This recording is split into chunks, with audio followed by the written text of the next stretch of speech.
know. I'm sorry. Okay? I'll get more investors that you can pitch to, and I'll make sure they're not like this guy. Okay?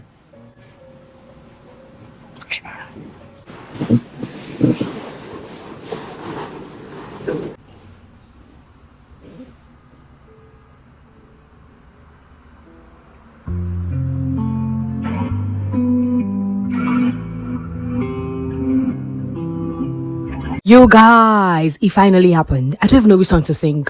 Should we say the Lord has done it finally or what? Don't even know the song for us to sing, because what was that breakfast served to Oyinda by Jide? I mean, we all saw it coming, right? We all saw it coming. Nobody should come and ask like, oh my god, we all saw it coming, because all the signs were there. I have been anticipating this whole thing since the first episode, when she couldn't stop gushing over Jide and how she thinks he's gonna propose, how he's been acting funny and all that stuff. I mean, we've seen it time and time again. So it was a very clear indication of the fact that Jide was about to leave her heartbroken. But at the same time, even though we're expecting, it was so heartbreaking as well to see her in that state and how she cried. And the fact that he didn't only break her heart, married to somebody else, he also eloped with her money, like millions of naira that they were supposed to use to jackpot. They were supposed to use to facilitate their jackpot processes after their supposed wedding. That's just a double blow. I mean. Let me know what your thoughts are. You expected it. Somebody should not come and say we didn't expect it. We expected it. We expect coming. But yeah, in case you're a returning subscriber, welcome back to the channel. And in case you're just hearing my voice, welcome. I really do hope you stay. I am Ronke. I review movies, talk about web series and TV shows.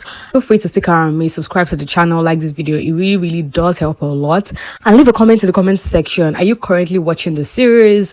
How are you finding it? Are you loving the lead characters? How do you feel about, Oyinda's heartbreak? And how do you feel about Yomi? Yeah, Yomi is my main bone of contention in this video, but we'll get to it very quickly. I was gonna say, like, Mr. Yomi, isn't it crazy that you're trying to save the same business whose building you're trying to buy? Like, how do you sleep at night, Mr. Man? I understand that he's not actively making any step.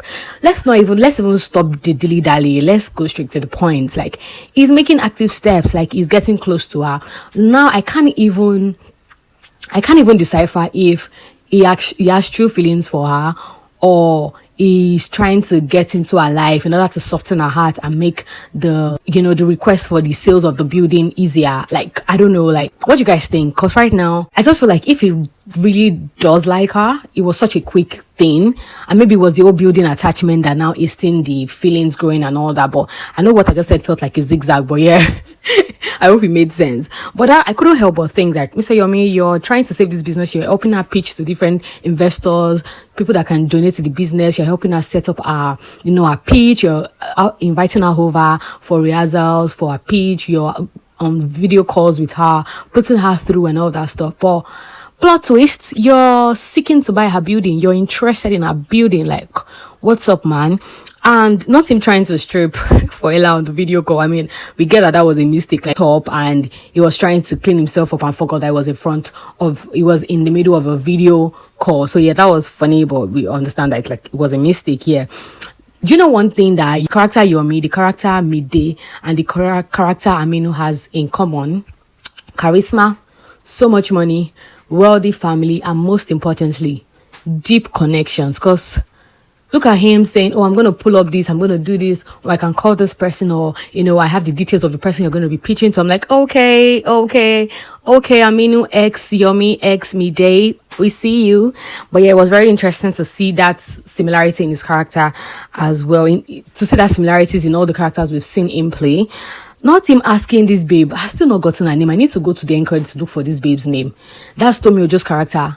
Not him asking her to come for his mother's 60th birthday party with a date, like a +1. Baba is subtly telling her that, this is just casual. Like, I'm also bringing somebody so that you don't get bored in the party all night and get furious at me hanging out with somebody else during the party. Just come with somebody else that can also help you take some time and, relax and, not so that you don't care about what I'm doing with somebody else at the party. I'm like, man. And, that just went further to clarify my, my own theory on what's been going on between the both of them, that I think is just casual. They are business partners and they just enjoy each other's company, and there's no label to this thing, because that was why it felt so easy for him. That was why it was so easy for him to ask her to bring a +1, because there was no sort of commitment between the both of them. I'm like, but at the same time, I was like, hey, the power of Ella. Ayolo. Pause for a second and talk about that scene with Yomi and to that guy that seemed to be maybe Waje's manager or something, and I was trying to tell the guy that I need, Waje to be there. She's my mom's favorite, and the guy was like, don't worry, so far I have money lock on lock, I'm at your call and all of those things. And whilst they were still on the call, he transferred some money to him. And I'm just like, okay, is it that these artists, they don't have like a price? Like you can just send like, okay, let's assume he sent 10 million naira, because I'm sure these people charge a lot of money, right? So for you to just send any amount of money, like how much did you send that definitely supersedes how much this person would usually charge for, performing at an event? And how did they have the person's contact, bank details already? Is he a regular customer of, the YJ brand, or is this a person that just a plug to every other plugs out there? Like, father, he just wired the money to him without asking for the price or his details. I was just like, I know you got connections, but that's in, jig. But let's move on.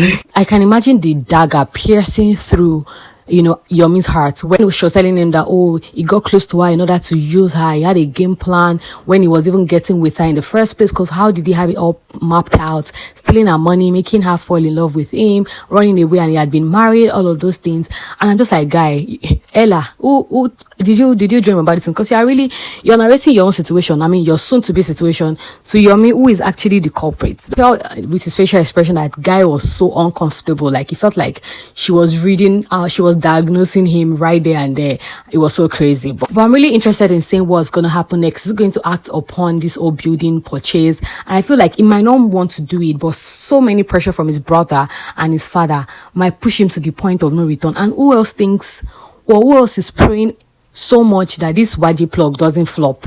I am praying, because the disgrace, the embarrassment that's gonna fall on Yomi at that party is not going to be simple, it's not going to be sweet, it's not going to be pleasant to the eye, and it's just going to boost Dakwa's ego so much. So am I part of those people that are praying that YJ's plug turns up, or we are praying that the YJ doesn't turn up at the party? And also, now that Ella and Mr. Yomi, they share the kiss, I'm like, it just got dangerous. At the same time, I'm like, we're just 4 episodes in, and you guys are already locking lips. You guys are not even beating the allegation that you people are the queen of, on-screen chemistry, because it's Mimi, Chaka, and Ayoola on screen for life. But yeah, I'm really interested in seeing what's going to happen. Like, is he going to pursue the building? What's going to happen after this case? Because I just feel like she's going to ghost him. I don't know why I feel like that. I see a bit of Tumini in Ella. I think that's what's making me feel like she's going to ghost Yomi, but I hope they prove me wrong, right? Let's talk about Mr. January. Mr. January is the weapon fashioned against Ella and her mental health, because why is there always a problem? Either the pumping machine scatter, or the roof remove, or the roof flies off, or something is breaking and removing and damaging and just not in its right form. Like, Baba, why are you stressing? Like, it's just January.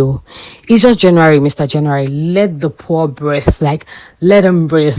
Been the season so far. Remember I said we're going to do like bi-weekly reviews, like 2 episodes, but I mean, what would they give us in this episode? I'm like, no, I cannot wait till next. Let me come and give you guys a tea. You see this Winda crying situation, this her breakfast last one. I'm sorry for you, sis, but the signs were there. They were there, and I don't even know why our friends didn't see it. Was it that Tomi Kadoye's character was so occupied with her art exhibition that she couldn't tell that this guy is acting funny because XYZ might be going on, or Ella was so overwhelmed with our work requests and everything that she didn't see these things, because the signs were there. But thoughts are concerning this review and the series itself. What are you loving so far? Who is your favorite character?